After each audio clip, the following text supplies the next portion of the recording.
मैं सच कह रहा हूं जनाब, मैंने कत्ल नहीं किया। मैं तो किसी चींटी तक को नहीं मार सकता।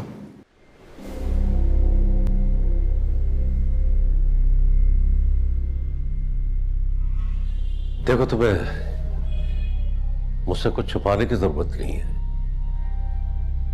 मैं तुम्हारा वकील हूं।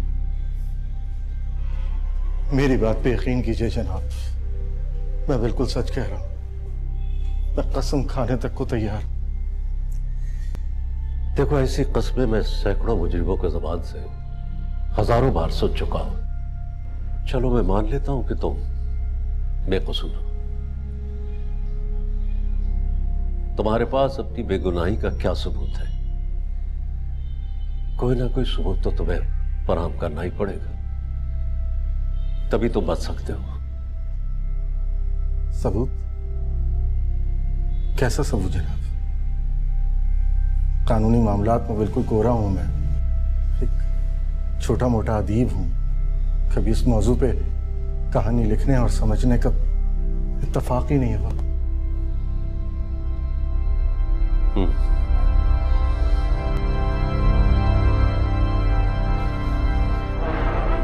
आओ, बैठो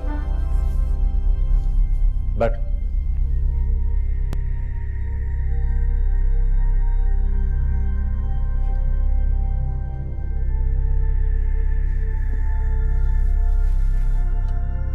ये बताओ, कांता से तुम्हारी पहली मुलाकात कब और कैसे हुई?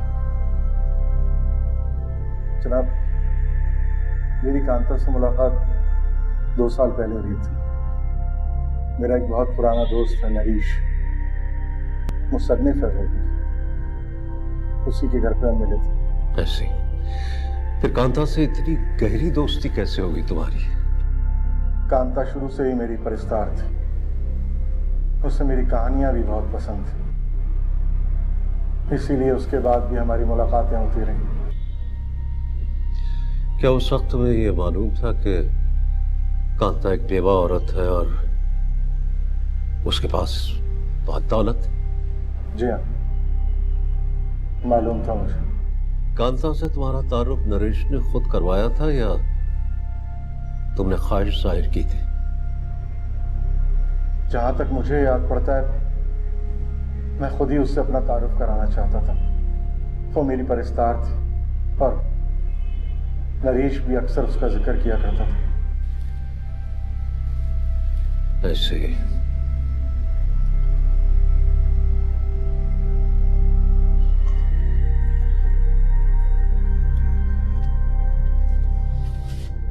क्या तुम कांता के घर रोज जाया करते थे?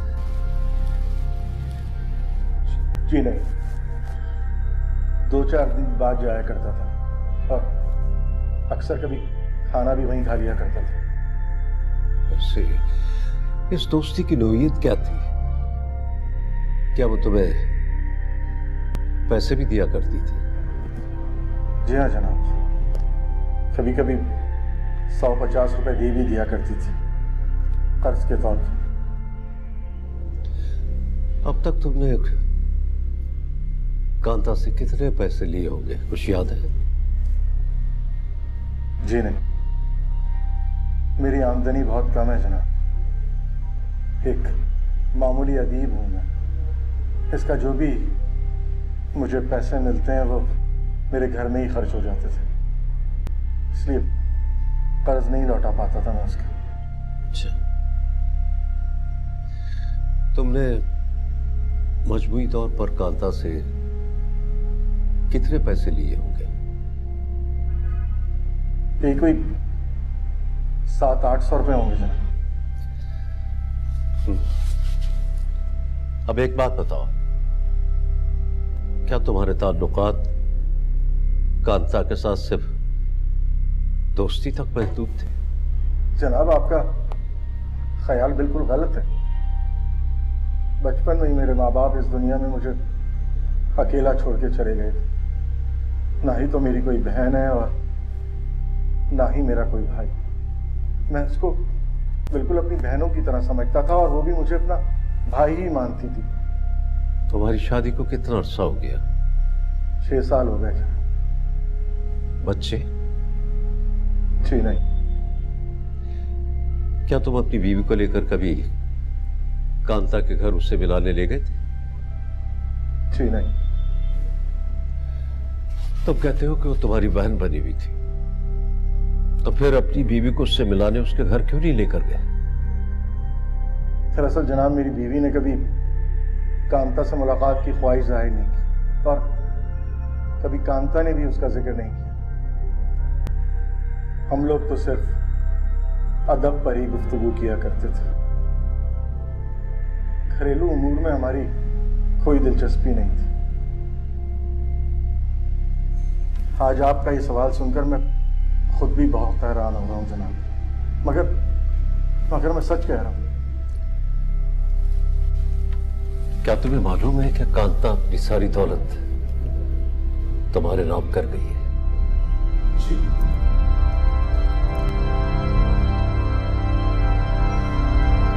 जी नहीं,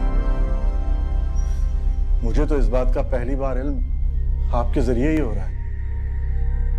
हैरत है, अपने तमाम रिश्तेदारों को अपने विरसे से महरूम करके उसने तुम्हारा इंतखाब क्यों किया? शायद इसलिए कि उसे प्यार था मुझसे, हमदर्दी थी और वो अपने मतलबी रिश्तेदारों से तंग आ चुकी थी।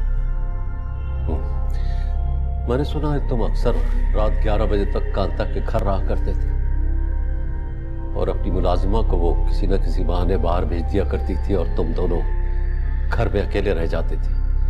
ये बात झूठ है? जी हाँ, लेकिन ये बात बिल्कुल गलत है कि हम उसको जानबूझकर बाहर भेजा करते थे। उसको अपने किसी न किसी काम से जाना होता था। जनाब, कांता मुझसे 10 साल बड़ी थी। उसकी उम्र 40 से 45 साल थी। कांता को छुरी मारकर हलाक किया गया है। पोस्टमार्टम रिपोर्ट के मुताबिक उसका कत्ल रात 8 और 9 के दरमियान हुआ है। उस वक्त तुम कहां थे?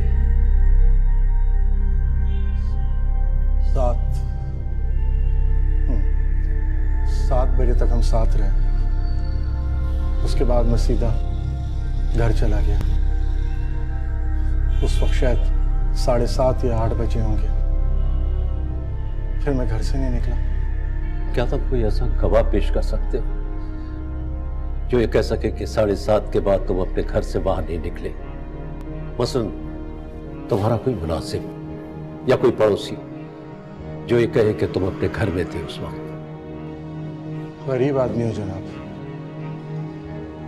मुलाजिम कोई नहीं है मेरा। और मुझे मेरे घर में जाते हुए मेरे पड़ोसी ने देखा या नहीं, ये यकीन से कुछ नहीं कह सकता मैं। लेकिन एक मुस्तनद गवाह है मेरे पास और वो है मेरी बीवी। तुम्हारी बीवी के अलावा तुम्हारा और कोई गवाह नहीं?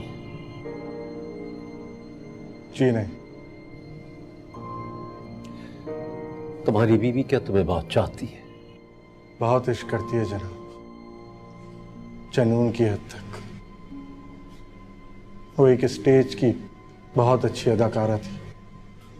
अगर वो आज स्टेज पर होती तो बहुत शोहरत होती उसकी, लेकिन वो सब कुछ छोड़कर मेरे पास चली आई।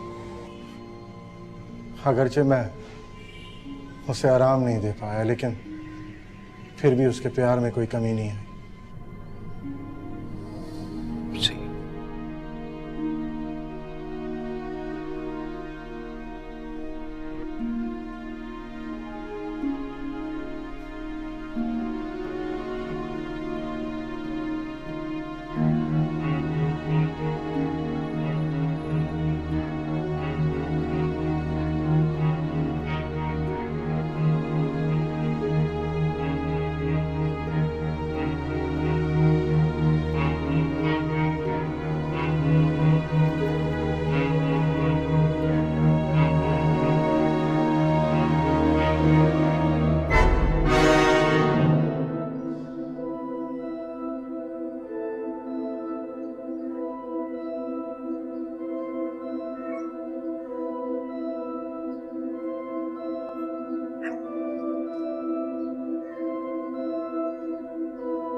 चंदन सिर्फ उस सूरत में बच सकता है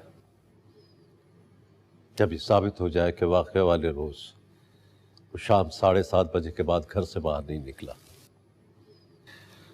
और तुम्हारे सिवा उसका कोई गवाह नहीं है। और चंदन की बीवी होने के नाते तुम्हारी गवाही कानून की नजरों में कोई अहमियत नहीं रखती। तो क्या मेरे सिवा उसकी बेगुनाही का और कोई सबूत नहीं है? नहीं, और कोई नहीं।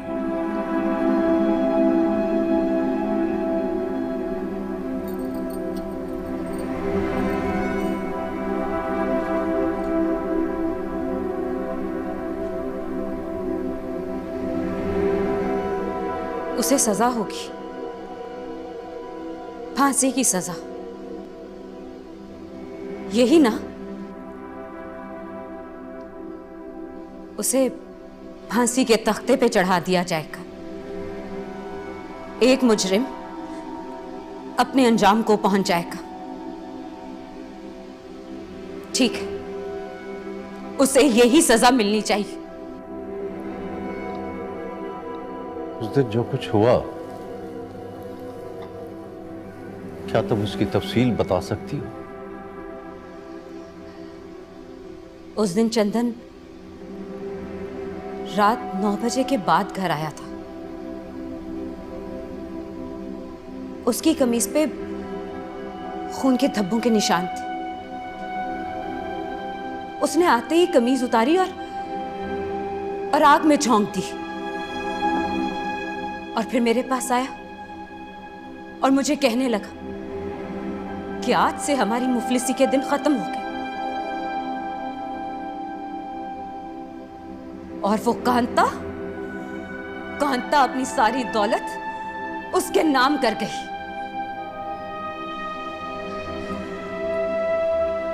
बैरिस्टर साहब, आप चाहे उसे बचा लें या चाहे फांसी के तख्ते पे चढ़ा दें, मेरा अब उससे कोई ताल्लुक नहीं है।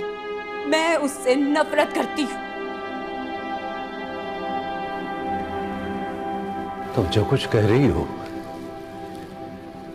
क्या ये सच है? जी हां, मैं बिल्कुल सच कह रही हूं। वो कातिल है। मैं लोगों के सामने अदालत में बयान दूंगी, फिर देखती हूं वो कैसे बचता है। शौहर के खिलाफ बीवी का बयान किसी सबूत के बगैर कोई अदालत तस्लीम नहीं करेगी।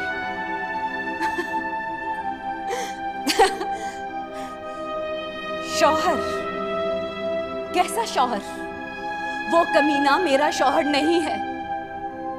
वो शादी का वादा करके मुझे भगा के लाया और जब मैंने उसे उसका वादा याद दिलाया तो वो मुझे टालता रहा। कहता है कि हम वैसे भी तो साथ ही रहते हैं, रस्म अदा करने की क्या जरूरत है। जब तक दिल मानता हम मियां बीवी, और नहीं तो ठीक है, हमारे रास्ते अलग अलग। रफ्ता रफ्ता वो मुझसे खिंचा खिंचा रहने लगा, कांता के करीब होता चला गया और मुझे समझाता रहता कि कांता के मरते ही उसकी सारी दौलत हमारी हो जाएगी। मैं उस मक्कार को अच्छी तरह जानती हूं। वो खुद गर्ज है, मुझे उससे नफरत है और मैं उससे अपनी बर्बादी का इंतकाम लेके रहूंगी। और भी बहुत सी बातें जो मैं किसी को बताना तो नहीं चाहती थी, लेकिन अब मैं चुप नहीं रहूंगी। आप पूछिएगा कोर्ट में जो पूछना चाहते, मैं एक एक राज उसका खोल के रख दूंगी। और अभी भी मैं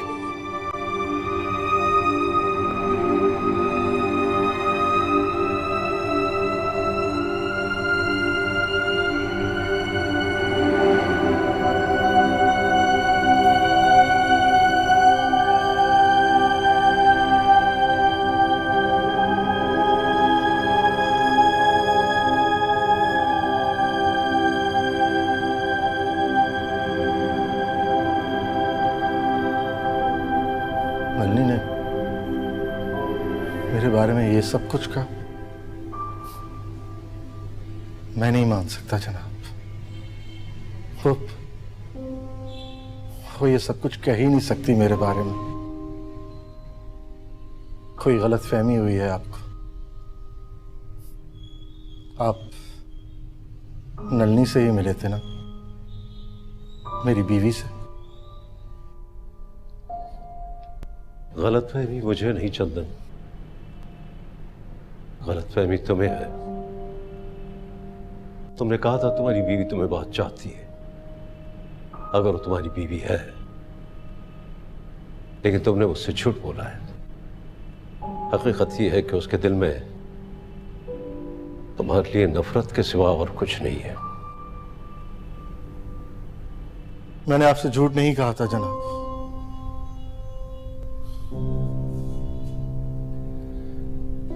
फिर तुम्हें सच का पता ही नहीं है।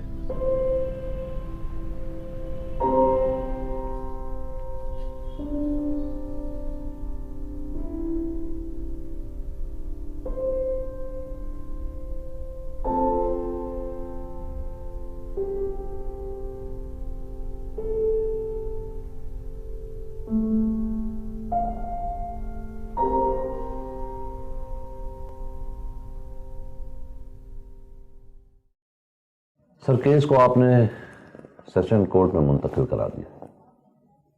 ये बहुत बड़ी कामयाबी है। लगता है ये हमारी पहली और आखिरी कामयाबी है। क्यों सर?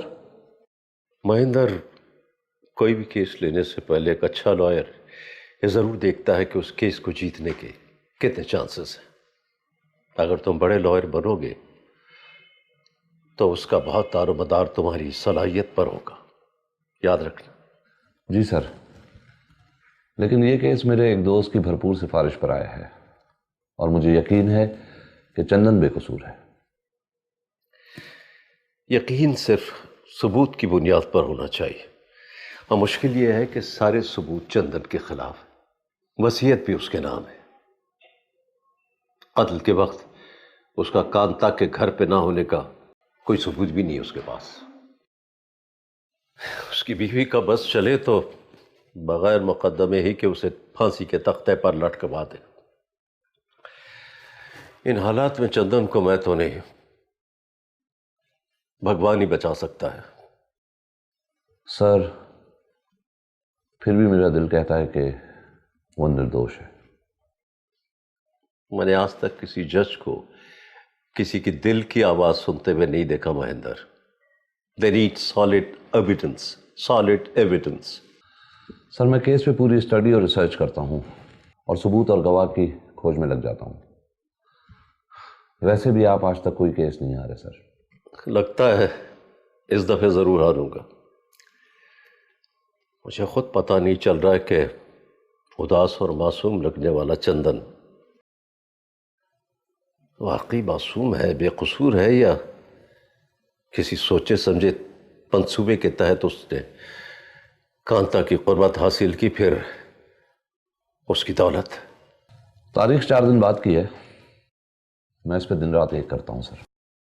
वैसे महेंद्र, तुम्हारी इत्तला के लिए मैं पहले कई केस हार चुका हूं। सिर्फ फिल्मों के वकील कभी कोई केस नहीं हारते। हार और जीत जिंदगी में साथ साथ चलते हैं, याद रखना। सुकून से जियोगे। जी सर।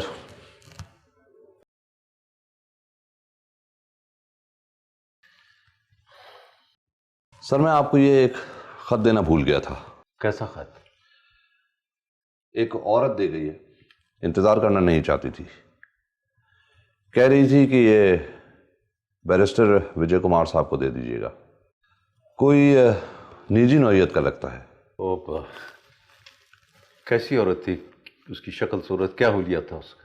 बूढ़ी सी औरत थी और देखने में गरीब मालूम होती थी। Thank you.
क्या आप ही बैरिस्टर विजय कुमार हैं? क्या क्या आपने खत लिखकर मुझे यहाँ बुलाया? जी हाँ। कहिए, आप मुझसे क्यों मिलना चाहती हैं? आपने खत में चंदन और उसकी बीवी का भी जिक्र किया है। अगर मैं आपको चंदन की बेगुनाही का सबूत दे दूं तो उसके एवज आप मुझे क्या देंगे? उसकी नवीयत क्या है, पहले ये तो मालूम। सबूत पक्का है, आप फिक्र ना करें बैरिस्टर जी। बस आप ये बताएं कि आप कितने माल में खरीदेंगे? अगर काम का हुआ तो 100 रुपये में। 100? ये तो बहुत कम है। अगर वो सबूत काम का हुआ तो 200 रुपये में।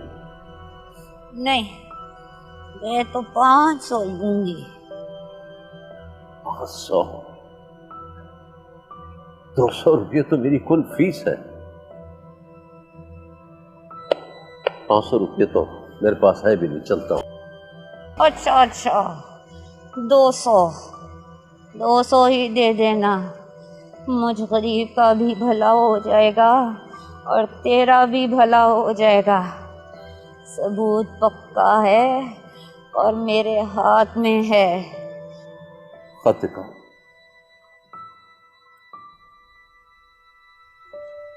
कैसे? मैं पढ़ लूँ तो देता हूँ। ये खत मैंने नहीं लिखे, ये मोहब्बत नामे हैं जो चंदन की बीवी नलिनी ने अपने महबूब को लिखे हैं। ये खत तुम्हारे हाथ कैसे लगे? मैं सुरेश के घर काम करती हूँ। सुरेश मतलब नलिनी का जिससे चक्कर चल रहा है। 10 साल से काम कर रही हूँ, सब जानती हूँ। जब से मेरा घर वाला मरा है ना जी, तब से अपना पेट पाल रही हूँ। सब जानती हूँ सुरेश क्या चीज कहाँ रखता है। पहले पढ़ के तो देखो। ये लो पैसे।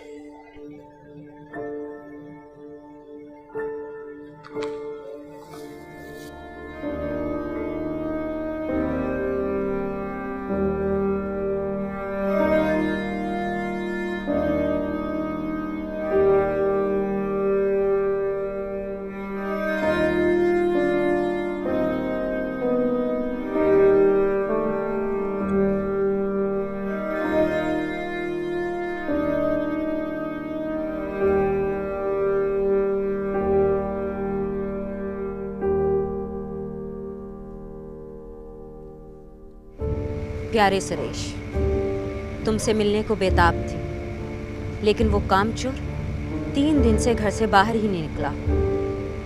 इस चंदन ने मेरी जिंदगी के 6 साल नर्क कर दिए और अब भी मुझे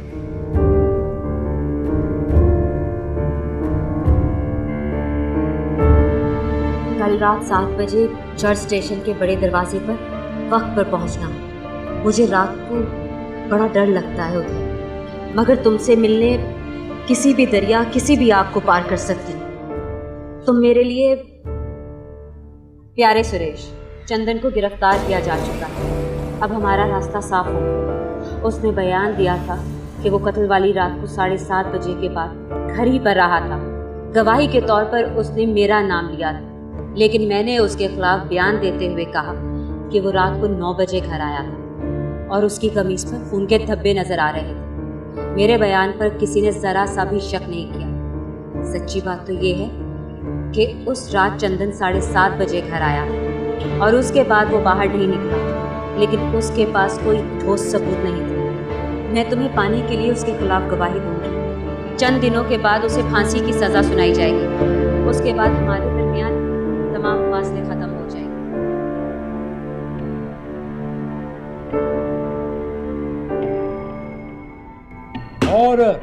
और ये चंदन हरगिज वो नहीं है जो लगता है। एक नर्म मिजाज अदीब के भेस में छुपा हुआ सफाक औरतों का शिकार। मेरे मौक्कल चंदन पर लगा हुआ इल्जाम सरासर गलत है माय लॉर्ड। ये शख्स ये झूठा है बिल्कुल। I object my Lord. अदालत को गुमराह करने की कोशिश कर रहा है।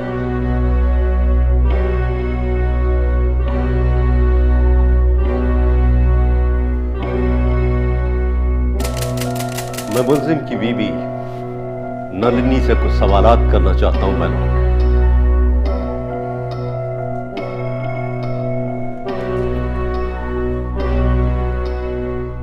ये रात को घर देर से आता था। उस रात भी मैं इसका इंतजार करते करते सो चुकी थी। नलिनी, तुम ऐसा क्यों बोल रही हो? खून में भरी हुई थी। क्या नाराज हो मुझसे? इसी ने कांता का कत्ल किया। ये झूठ है। ये कई बार मुझे भी धमकी दे चुका। ये सच नहीं है। चंदन को माफ मत कीजिएगा जज साहब, मत कीजिएगा माफ।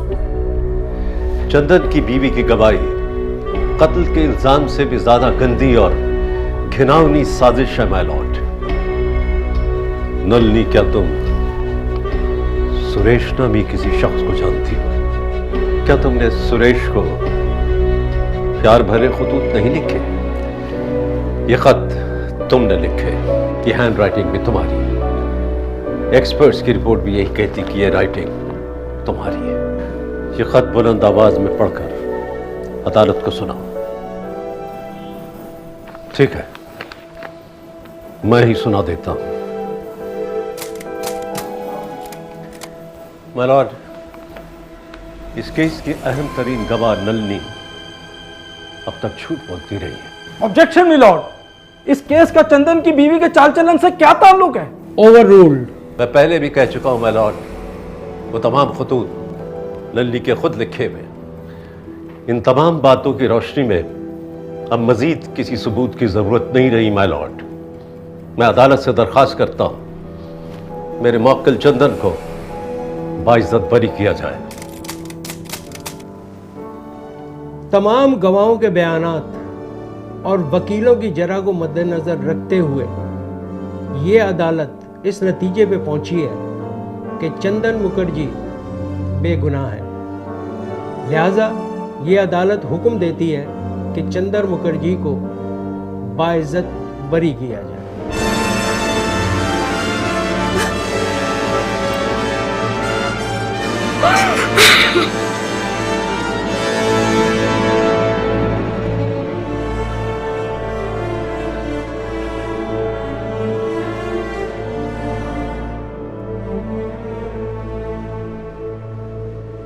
The court is adjourned.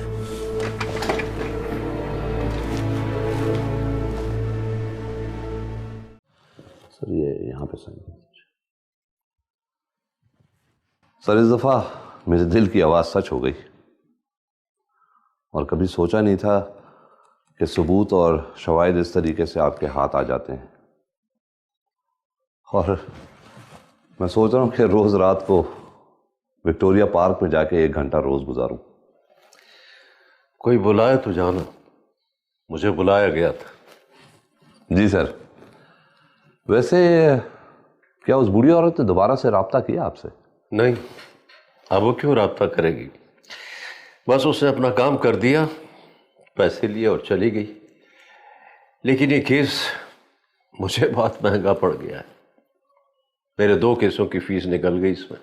ये तो है सर, मगर आप जीत गए फिर से। केस तो जीत गया हो, चंदन भी गलत इल्जाम से बच गया, लेकिन समझ भी नहीं आता कि असल कातिल कौन है, ये सुरेश कौन है। उसका तो कोई अता पता है ही नहीं अभी तक। और लगता है चंदन का घर उजड़ गया।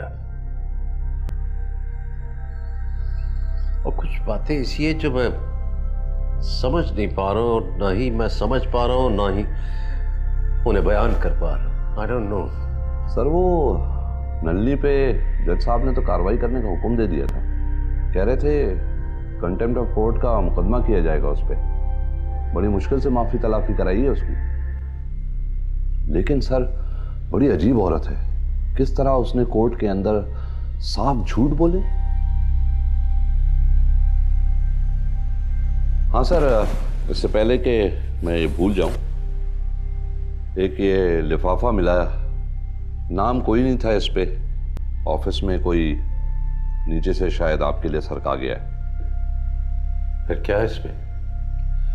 सर खोला नहीं, आपके लिए आया होगा। खोल के देखो।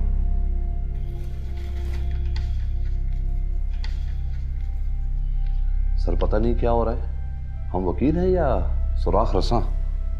सर 200 रुपए हैं इसमें। ये जरूर वही होंगे जो उस औरत को दिए थे आपने।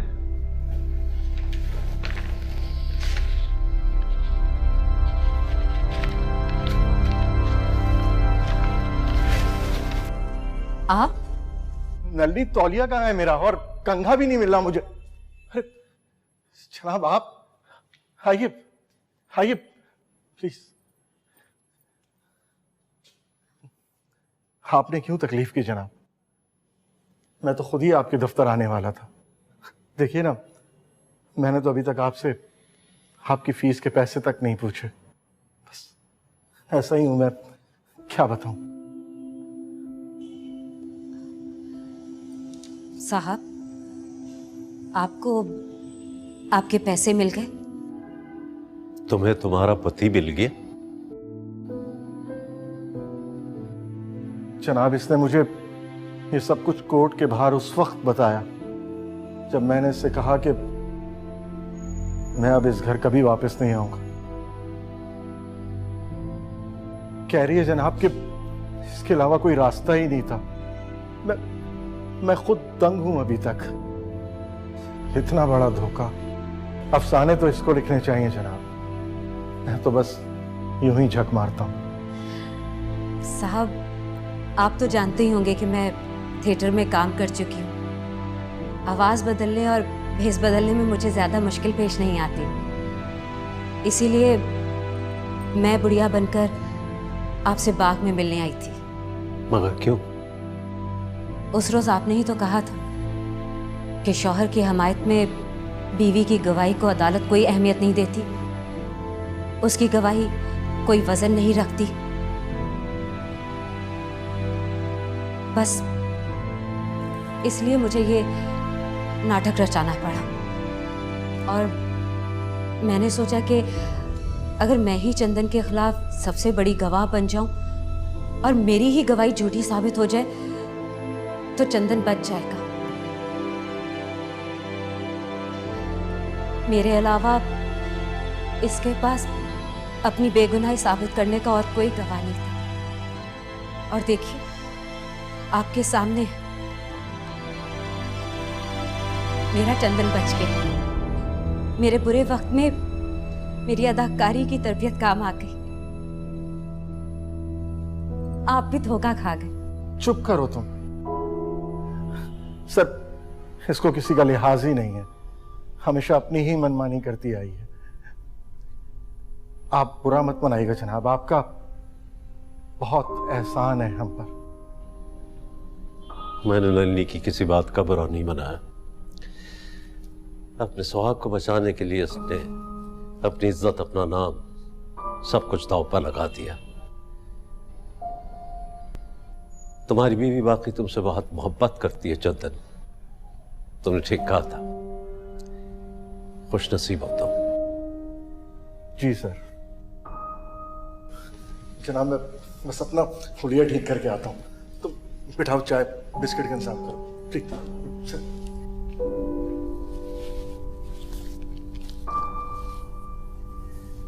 मैं चलता हूं। बैरिस्टर साहब, आपके पैसे? कौन से पैसे? वही 200 रुपए जो आपने मुझे बाग में दिए थे, ये वही है, फीस नहीं है। कौन सा बाग? आप ऐसा क्यों कह रहे हैं? तो क्या कह रही हो? मेरी समझ में कुछ नहीं आ रहा है।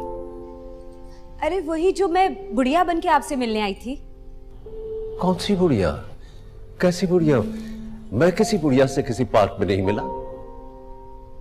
आप बैरिस्टर बनने से पहले मैं भी थोड़ी बहुत एक्टिंग थिएटर में किया करता था। अब कोर्ट रूम में कर रहा हूं, वकीलों को करना पड़ता है। वैसे मैं समझता हूं एक अच्छे फनकार को मुआवजा भी भरपूर मिलना चाहिए।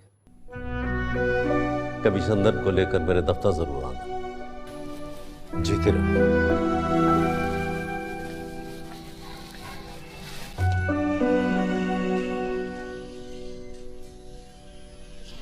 अरे नलिनी, ये विजय कुमार साहब कहाँ गए? मुझे फीस की बात करनी थी उनसे।